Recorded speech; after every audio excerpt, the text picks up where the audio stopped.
Hello everyone. This is the second part of explanation video of your lesson Chanakya. এতিয়া চাও আহা 4 number প্যাৰাগ্ৰাফৰ পৰা কি আছিল আছে. Even as a child, Chanakya had the qualities of a born leader. সৰু কালৰ পৰাই Chanakya যে জন্মগতভাৱে এজন নেতাৰ গুণাগুণ সম্পন্ন শিশু আছিল হে কথাটো গম পোৱা গৈছিল. He was far more intelligent than the children of his age. Chanakya নিজৰ বয়সৰ শিশুসকলতকৈ বহুত বুদ্ধিমান আছিল. In his infancy, he completely studied and memorized the toughest scriptures, the Vedas. শৈশৱতে তেওঁ ভাৰতৰ আটাইতকৈ কঠিন শাস্ত্ৰ বেদাস যেটা আমি বেদ চাৰিখন বেদ আছে সেই গোটেইখন তেওঁ সম্পূৰ্ণভাৱে পঢ়িছিল আৰু লগতে মনতো ৰাখিছিল. মেমৰাইজ মানে হল মনত ৰাখা. In politics also, his intelligence was visible right from his childhood. ৰাজনীতিৰ বিষয়টো যে তেওঁ বুদ্ধিমান সেই বিষয়ে তেওঁৰ শৈশৱৰ পৰাই দৃশ্যমান হৈছিল. After studying religion and politics, he turned his attention to economics. ধৰ্ম আৰু ৰাজনীতিৰ বিষয়ে পঢ়াৰ পিছত তেওঁ অৰ্থনীতিৰ বিষয়ে পঢ়িছিল.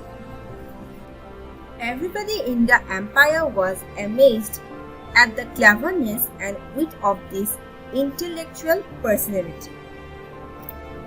চাণক্যৰ এই চতুৰতা আৰু বুদ্ধিমত্তাৰ ব্যক্তিত্ব দেখি সাম্ৰাজ্যখনৰ সকলো আচৰিত হৈছিল. এম্পায়াৰ মানে হৈছে সাম্ৰাজ্য, এমেজড মানে হ'ল আচৰিত হোৱা.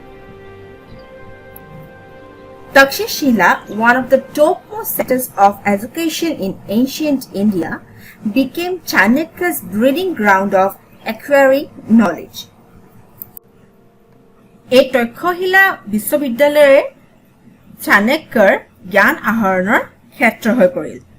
He was also a professor at the University of Takshashila. এই তক্ষশিলা বিশ্ববিদ্যালয়ৰ তেওঁ এগৰাকী অধ্যাপকো আছিল.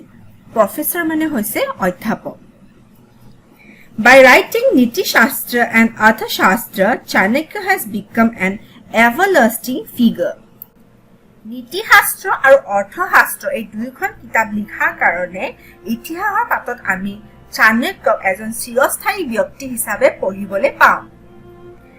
নীতি শাস্ত্ৰ is a treatise on the ideal way of life. নীতি শাস্ত্ৰ এই কিতাপখন জীৱনৰ আদৰ্শ পদ্ধতি এই বিষয়বস্তু লৈ লিখা এখন আলোচনা গ্ৰন্থ. treatise মানে হৈছে আলোচনা গ্ৰন্থ.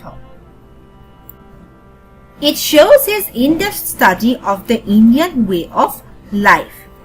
আৰু এই কিতাপখনত ভাৰতৰ জীৱন শৃংখলাৰ বিষয়ে তেওঁৰ যে গভীৰ জ্ঞান আছে সেই বিষয়ে প্ৰকাশ পায়.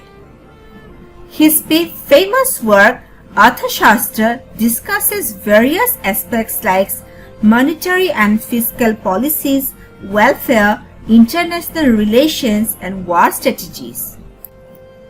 Chanakya তেওঁৰ বিখ্যাত কিতাপ অৰ্থশাস্ত্ৰত বিভিন্ন বিষয় লৈ কিছুমান কথা আলোচনা কৰিছে আৰু সেই বিষয়সমূহ এনে ধৰণৰ monetary and fiscal policies অৰ্থাৎ মুদ্ৰা আৰু বিত্তীয় নীতি,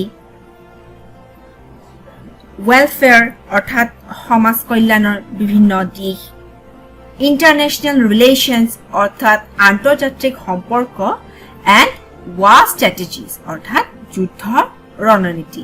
এই বিষয়সমূহ লৈ তেওঁ অৰ্থশাস্ত্ৰ নামৰ এই বিখ্যাত কিতাপখন লিখিছিল. Arthashastra is studied throughout the world even today. বৰ্তমানেও এই অৰ্থশাস্ত্ৰ কিতাপখন সমগ্ৰ বিশ্বতে অধ্যয়ন কৰা হয়. যিখন কিতাপ 300 খ্ৰীষ্টপূৰ্বতে লিখা হৈছিলে সেই সময়ছোৱাত লিখা হৈছিল. এনেকুৱা ধৰণৰ এখন পুৰণা কিতাপ, এনেকুৱা বহুমূলীয়া কিতাপখন বৰ্তমানেও সমগ্ৰ বিশ্বই অধ্যয়ন কৰে.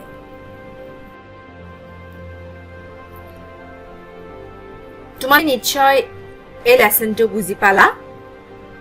দুয়োটা ভিডিও ভালকে চাবা আৰু যদি ভিডিওটো ভাল লাগিছে then please give it a thumbs up and subscribe to the channel and share this video with your classmates.